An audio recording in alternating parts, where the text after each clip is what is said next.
Assalamualaikum warahmatullahi wabarakatuh. Selamat pagi dan salam sejahtera bagi kita semua. Teman pemilih, kembali lagi bersama saya Nurul Maria di Bincang TV dalam acara Katun Diri Fakultas dalam Bincang Demokrasi. Pada kesempatan ini kami sudah menghadirkan partai politik peserta pemilu tahun 2019 yang memiliki nomor urut 3, yaitu Partai Demokrasi Indonesia Perjuangan atau PDI Perjuangan Kota Bogor, dan sudah bersama dengan saya Bapak Dadang Iskandar Danubrata. Beliau adalah Ketua DPC PDI Perjuangan Kota Bogor. Selamat pagi Bapak. Selamat pagi. Bagaimana kabarnya hari ini Pak? Alhamdulillah sehat. Oke, alhamdulillah luar biasa. Jadi Bapak Dadang ini selain sebagai Ketua DPC PDI Perjuangan, beliau juga sebagai Wakil Ketua DPRD Kota Bogor. Kita tanyakan kepada beliau mengenai berbagai kegiatan dan juga program kerja PDI Perjuangan pasca pemilu, dan yang lebih penting lagi terkait bagaimana strategi PDI Perjuangan dalam mengelola dan menampung aspirasi masyarakat. Oke, baik Bapak. Apabila kita berbicara mengenai PDI Perjuangan di masa Orde Baru, seluruh masyarakat Indonesia itu sudah mengenal yang namanya PDI, Partai Demokrasi Indonesia. Dan saat ini PDI itu berubah menjadi PDIP. Nah, bisa diceritakan sedikit Pak, bagaimana proses perubahan PDI menjadi PDIP, dan apakah masih ada kesamaan antara PDI dengan PDI yang lama dengan PDI Perjuangan sekarang, dan bagaimana terbentuknya PDI Perjuangan di Kota Bogor? Jadi pada awal Orde Baru, 5 partai bergabung menjadi satu, yaitu Partai Demokrasi Indonesia. Terdiri dari 5 partai tersebut adalah PNI, Murba, Partai Kristen Indonesia, Partai Katolik, dan IPKI. Tokoh-tokohnya yang saat itu adalah Pak Abdul Majid, kemudian Pak AP Batubara, dan yang masih hidup adalah Bapak Sabam Sirait. Dibentuk pada tanggal 10 Januari 1973. Kemudian pada masa reformasi untuk menampung aspirasi dari masyarakat khususnya wong cilik, PDI atau Partai Demokrasi Indonesia berubah namanya menjadi Partai Demokrasi Indonesia Perjuangan yang dirubah pada tanggal 1 Februari 1999. Dan alhamdulillah pada pemilu 1999 tersebut, PDI Perjuangan dipercaya oleh masyarakat Indonesia memenangkan pemilu untuk yang pertama kalinya. Dan alhamdulillah juga PDI Perjuangan menjadi partai yang pertama kali memenangkan pemilu secara berturut-turut di 2 periode, yaitu pada pemilu 2014 dan pemilu 2019. Dan mudah-mudahan kita akan mengulangi kembali di pemilu 2024. Oke, baik. Untuk kepengurusannya sendiri di Kota Bogor seperti apa kita? Jadi kita saat ini sudah terbentuk pengurus di level Kota Bogor atau di DPC kalau di kami dalam pimpinan cabang. Saya sebagai ketuanya. Kemudian juga kita kemarin sudah pada bulan Maret sudah selesai semua pembentukan pengurus di level kecamatan atau PAC dan melalui Musancam. Kemudian juga pembentukan ranting di level kelurahan sebanyak 68 ranting, dan juga sampai ke tingkat anak ranting. Di RW, tingkat RW Jadi kita perwakilan minimal 1 orang untuk setiap RW. Dan itu sudah selesai, terbentuk hampir di 780 RW di Kota Bogor. PDI Perjuangan itu kan memiliki underbang atau sayap partai seperti ada Basumi, Barisan Muslim Indonesia, kemudian juga ada Rapdem Rapat Perjuangan Demokrasi, dan yang lain.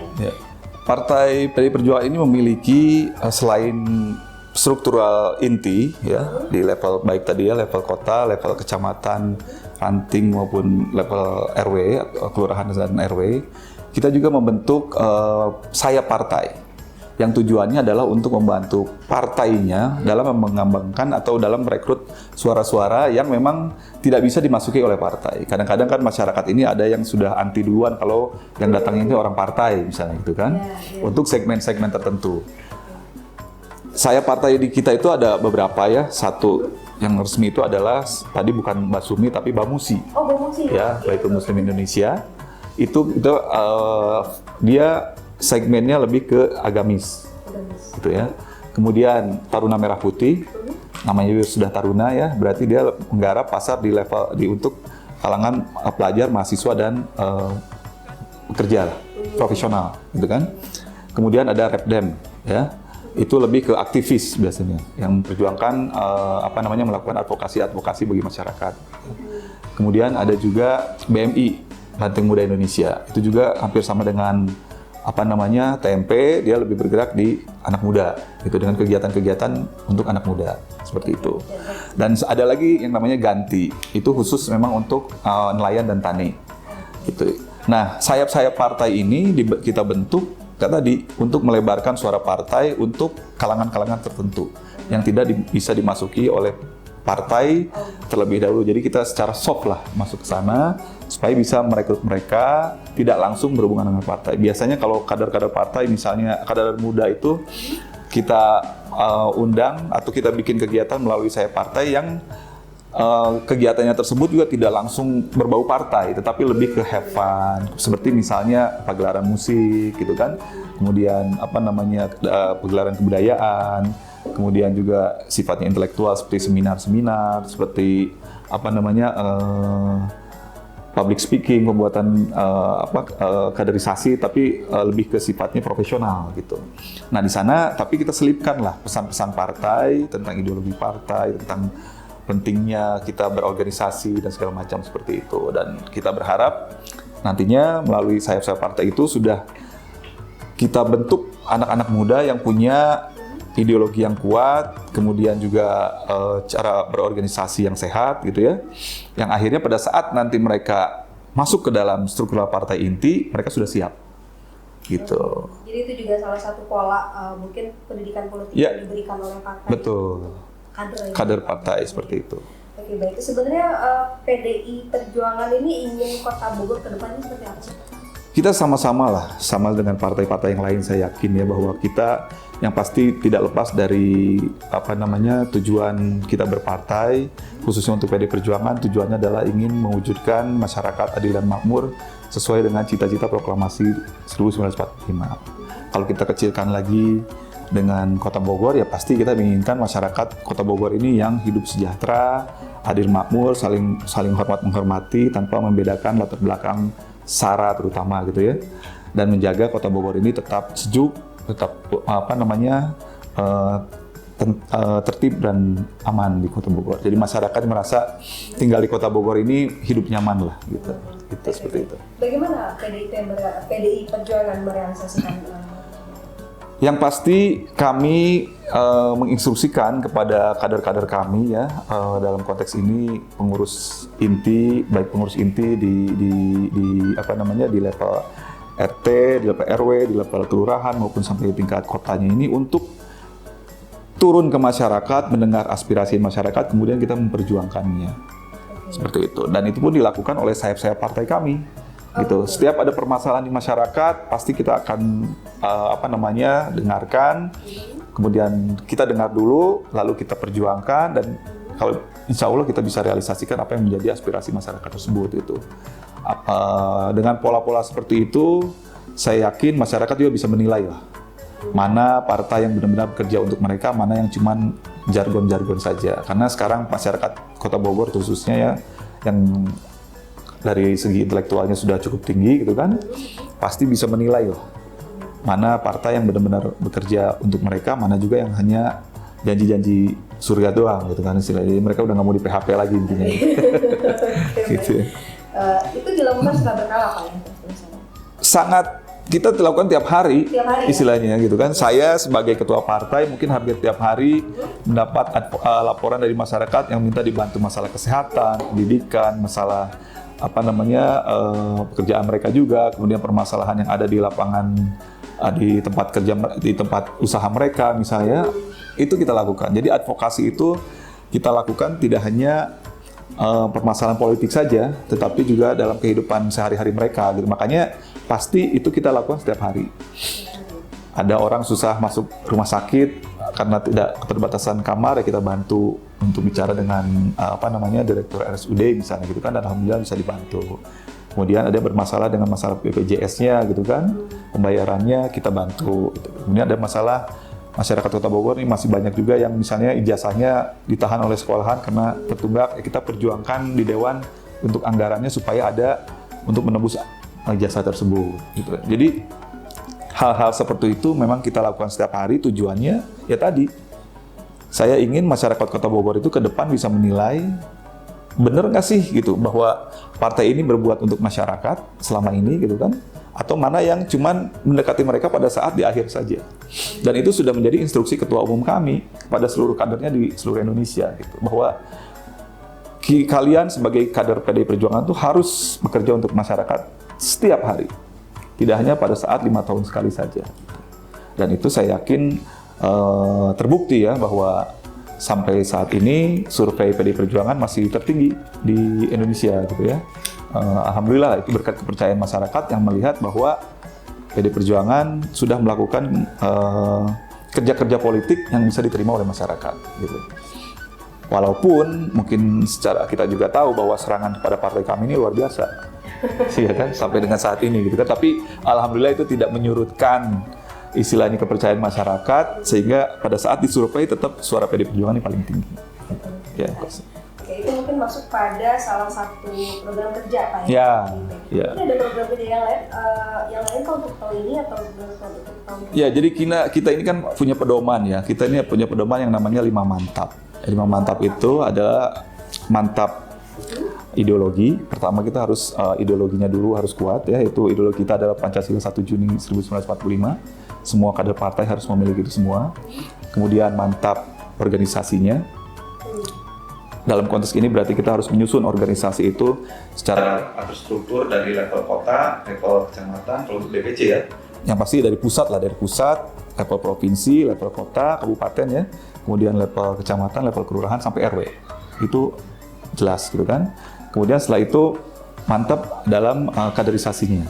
Setelah kita bentuk organisasinya, kita akan lakukan kaderisasi kepada kader-kader kita atau pengurus-pengurus kita yang punya tingkatan-tingkatan tertentu juga gitu. Ada kaderisasi tingkat pratama, madya, utama, dan guru kader akhirnya seperti itu. Ada tingkatan ya? Ada 4 tingkatan gitu ya. Jadi tidak sembarangan gitu istilahnya. Nanti hasil kaderisasi atau bukti sertifikasi dari kaderisasi itu akan digunakan oleh kader-kader tersebut pada saat mereka harus atau menginginkan jenjang lebih tinggi lagi di struktural partai. Misalnya calon ketua DPC, dia harus minimal syaratnya sudah pernah mengikuti kaderisasi tingkat madya gitu, misalnya seperti itu ya.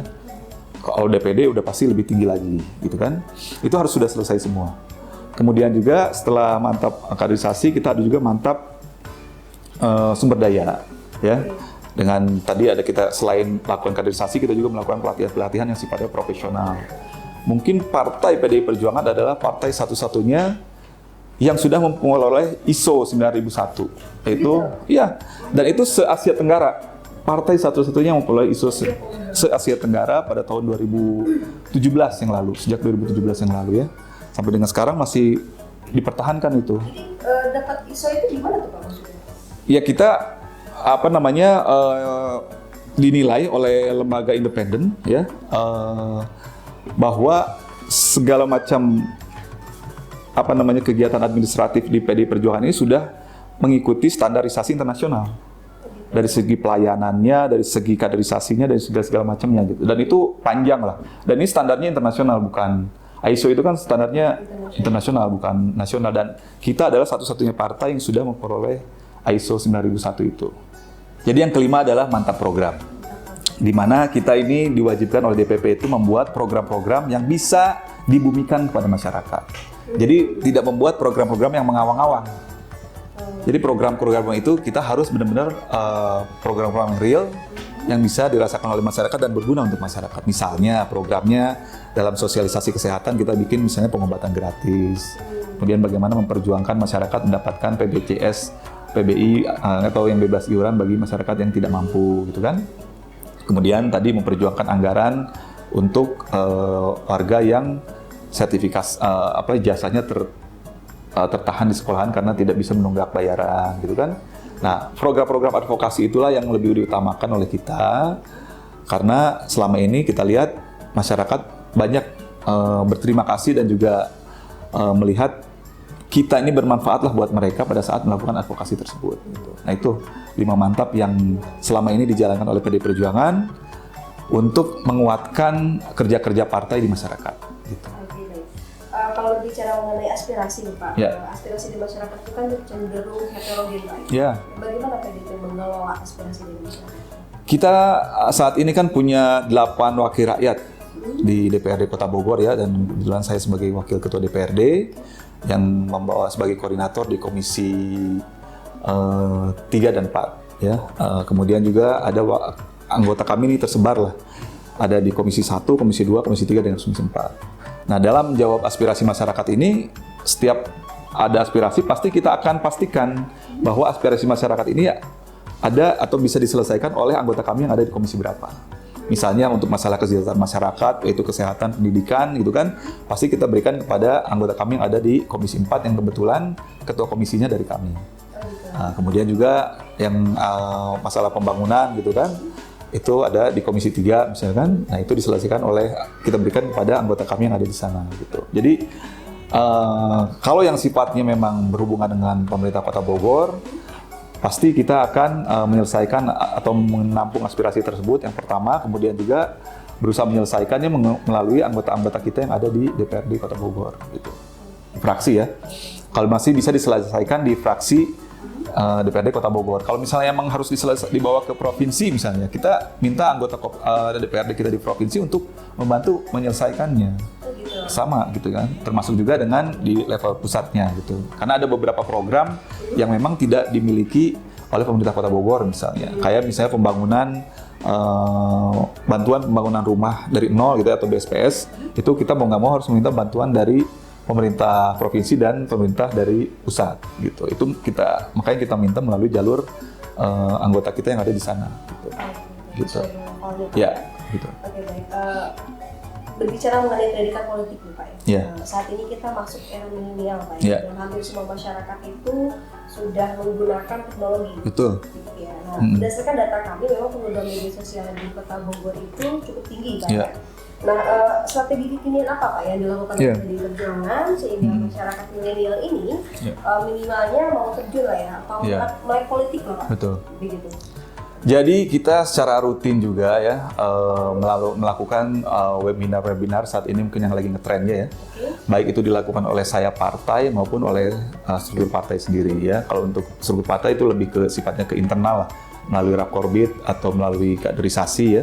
Itu kita lakukan melalui webinar. Itu salah satu contoh bahwa semua kader partai PDI Perjuangan ini harus melek teknologi. Ya kan, melalui webinar itu minimal kan dia harus tahu yang namanya Zoom itu seperti apa gitu kan, cara penggunaannya seperti apa gitu kan. Kemudian melalui atau kalau untuk masyarakat luas, melalui webinar itu kita berusaha menyampaikan pesan-pesan politik melalui seminar-seminar online seperti misalnya public speaking, kemudian pembahasan mengenai isu-isu yang lagi tren saat ini gitu kan.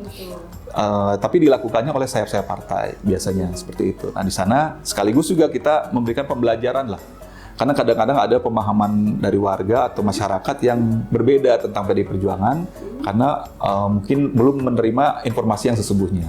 Nah melalui webinar-webinar itulah kita manfaatkan kepada masyarakat untuk mensosialisasikan program sebenarnya yang selama ini mungkin masih menjadi pertanyaan di masyarakat seperti itu ya. Kemudian kita juga melakukan pelatihan-pelatihan cyber.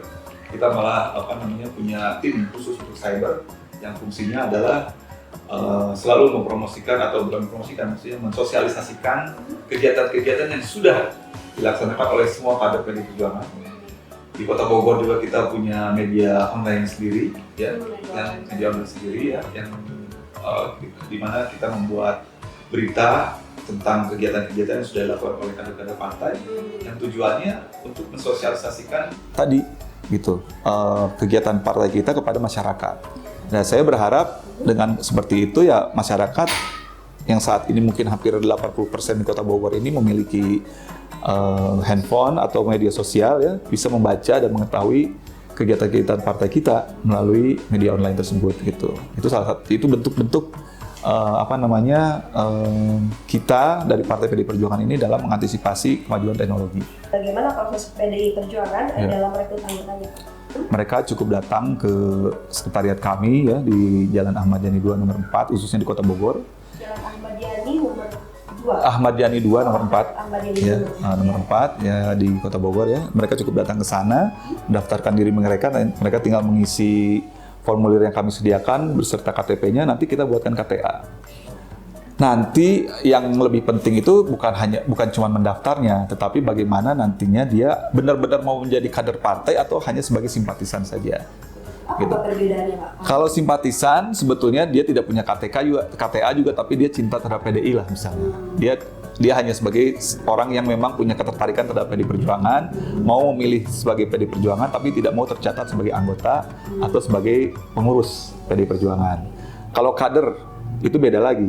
Dia harus kepemilikan KTA itu wajib, kemudian juga harus mengikuti kaderisasi yang dilaksanakan oleh partai. Oh gitu. Kalau anggota nggak harus ya? Kalau simpatisan tidak harus. Oh, anggota itu simpatisan maksudnya? Kalau anggota harus punya KTA. Oh gitu. Ada beda ya? Oh beda ya? Beda, Iya, simpatisan, ada anggota, ada kader. Oh gitu. Kalau simpatisan misalnya Mbak gitu kan senang dengan PDI Perjuangan, tapi Mbak tidak mau tercatat sebagai anggota. Saya pokoknya suka dan saya pasti nyoblos deh gitu. Ketertarikan itu kan bisa macam-macam. Ketertarikan PDI itu mungkin senang sama logonya, senang sama tokoh-tokohnya. Oh saya senang karena Pak Jokowi misalnya orang PDI Perjuangan gitu kan, atau saya senang karena Bu Mega sebagai ketua umumnya gitu kan. Tapi saya tidak mau tercatat sebagai anggota. Tapi pada saat pemilu Mbak pasti milih PDI Perjuangan. Itu simpatisan. Tidak perlu punya KTA. Kalau anggota otomatis dia harus tercatat di database kami dengan cara membuat KTA. Caranya tadi datang kartu tanda anggota ya, KTA itu kan. Datang ke kantor kami, kemudian mengisi formulir dan mengisi formulir kemudian mendapatkan KTA tadi. Tidak perlu mengikuti kaderisasi. Itu anggota. Tapi kalau ingin menjadi kader dan kemudian meningkat menjadi pengurus, itu harus melalui tahapan kaderisasi. Setelah mendaftarkan jadi anggota, dia nanti ikut dalam kaderisasi yang kami adakan gitu, seperti itu. Oke. Gitu. Tahapan kaderisasi itu seperti apa sih Pak? Tadi yang diceritakan itu kan sepertinya tingkatannya tuh banyak sekali. Ya. Apa aja tuh Pak tingkatannya? Jadi kami ini sebetulnya dalam 2 tahun itu harus mengadakan minimal sekali. Ya, sekali kaderisasi di tingkat kota ini berarti kaderisasi tingkat Pratama. Itu yang wajib dilaksanakan oleh DPC PDI Perjuangan Kota Bogor. Ya di sana kita mendidik kader, terutama menguatkan mereka terhadap pemahaman terhadap partai, terhadap sejarah partai, terhadap tokoh-tokoh partai. Yang paling penting lagi terhadap ideologi partai. Jadi kita menginginkan bahwa yang namanya kader partai itu harus tahu lah minimal sejarah partai. Yang penting adalah ideologi partai dulu. Jangan sampai nanti pas ditanya, kamu tahu nggak ideologi partai PDI Perjuangan? Dia ngaku sebagai kader gitu kan? Apa ya? Kita nggak tahu, gitu kan? Itu jangan sampai terjadi gitu kan? Kemudian dia tahu nggak siapa jadi ketua umumnya, ya kan? Tahu nggak logo partainya apa, gitu kan? Kemudian tahu nggak visi dan misi partainya apa? Nah disitulah kader-kader itu ditempa, dididik, dan malah bulan kemarin sudah diresmikan sekolah partai kita di Malang. Ada sekolah? Ada khusus untuk sekolah partai, sudah baru dibangun ya. Selama ini kita juga pindah-pindah sih, ada tempat pelatihan biasanya di DPP untuk kaderisasi. Kalau kaderisasi yang diadakan oleh kota itu biasanya kita harus 3 hari ya. Untuk di level Pratama itu biasanya kita ke Puncak ya, diadakan di sana selama 3 hari kader itu digembleng. Kalau Pratama minimal 7 hari gitu kan. Madya, kalau Madya itu harus 7 hari gitu kan, itu dilaksanakan oleh provinsi. Nah kalau utama biasanya dilaksanakan oleh DPP. Gitu. Oh itu berbeda secara berbeda, levelnya yang mengadakan pendidikan-pendidikan tersebut berbeda gitu. Ketika masyarakat memiliki anggapan bahwa parpol itu hanya identik dengan perebutan simpati masyarakat hanya pada saat pemilu saja, gitu ya, ditambah dengan maraknya pemberitaan terkait kepala daerah dan mungkin juga wakil rakyat yang terlibat dengan KPK ya, ditangkap oleh KPK gitu. Hal ini tentunya menjadi kepercayaan masyarakat itu menurun gitu. Walaupun memang misalkan kita sudah menyentuh masyarakat maksudnya grassroots gitu ya. Tetapi kalau misalnya ketika media terus menginformasikan hal seperti itu gitu, ada banyak produk-produk parpol yang memang tertangkap KPK, itu bagaimana pandangan Pak? Partai kami sangat keras ya, bahwa instruksinya ya mungkin semua partai sama meminta agar kadernya jangan melakukan korupsi, ya kan? Tetapi partai kami itu sangat keras bahwa pada saat dia tertangkap KPK sudah tidak ada lagi waktu untuk dia untuk membela diri terhadap partai, dan partai langsung memutuskan hari itu juga kita langsung pecat. Jadi kita tidak memberikan pembelaan terhadap koruptor-koruptor tersebut, gitu ya. Karena apa? Karena dalam setiap rapat koordinasi dengan DPP, apalagi dalam raker gitu kan, selalu disampaikan oleh Ketua Umum agar jangan ada satu orang pun kader, apalagi pengurus partai di PD Perjuangan yang melakukan tindakan korupsi, gitu ya. Nah, kemudian untuk persepsi negatif dari masyarakat tersebut, ya tidak ada jalan lain buat kami, khususnya kader-kader PD Perjuangan ini, untuk bekerja dan berbuat kepada masyarakat dari sejak sekarang. Dari sejak selesai pemilu misalnya 5 tahunan, ya kita hari pertama selesai pemilu pun harus berbuat gitu, untuk mempersiapkan 5 tahun ke depan. Apalagi target kami ini ingin memenangkan pemilu ini 3 kali berturut-turut, dan ini baru satu-satunya 2 kali berturut-turut aja baru PD Perjuangan yang melakukan setelah reformasi ini gitu kan. Nah, kita berniat dan bercita-cita ingin mewujudkan kemenangan pemilu ini 3 kali berturut-turut. Jadi tidak ada waktu lagi buat kami untuk terus berbuat pada masyarakat kalau ingin memenangkan hal tersebut gitu. Gitu. Baik Bapak, tadi kita sudah banyak berbincang mengenai PDI Perjuangan. Ya. Mungkin ada yang perlu disampaikan Pak kepada teman pemilih di Kota Bogor. Ya, baik warga Kota Bogor yang saya cintai, PDI Perjuangan adalah rumah besar rakyat Indonesia ya. Siapapun bisa bergabung bersama kami, dan kami sangat terbuka sekali untuk menerima Bapak dan Ibu dan adik-adik yang ingin bergabung dengan PDI Perjuangan untuk belajar berpolitik, berkarir di bidang politik ya. Yang penting punya kesamaan visi, misi, dan juga ideologi, khususnya ideologi kami adalah Pancasila 1 Juni 1945. Dan kami tidak pernah membedakan masyarakat, khususnya masyarakat Kota Bogor ini atas dasar latar belakang apapun, baik itu latar belakang agama, sosial, ekonomi maupun politik. Jadi intinya kami sangat berharap Bapak-bapak dan Ibu yang tertarik untuk berkarir dan ingin belajar berpolitik, maka silakan datang ke sekretariat kami di Jalan Ahmad Yani nomor 4, Jalan Ahmad Yani 2 nomor 4, Kota Bogor. Terima kasih. Oke, baik. Terima kasih banyak Bapak Dadang atas waktu dan sharingnya dengan kami. Semoga Bapak dan keluarga selalu sehat. Amin. Dan juga semoga keluarga PDI Perjuangan seluruh Indonesia sehat. Amin. Baik, demikian teman pemilih perbincangan kami dengan PDI Perjuangan Kota Bogor. Saya Lili Maria, undur diri, sampai jumpa.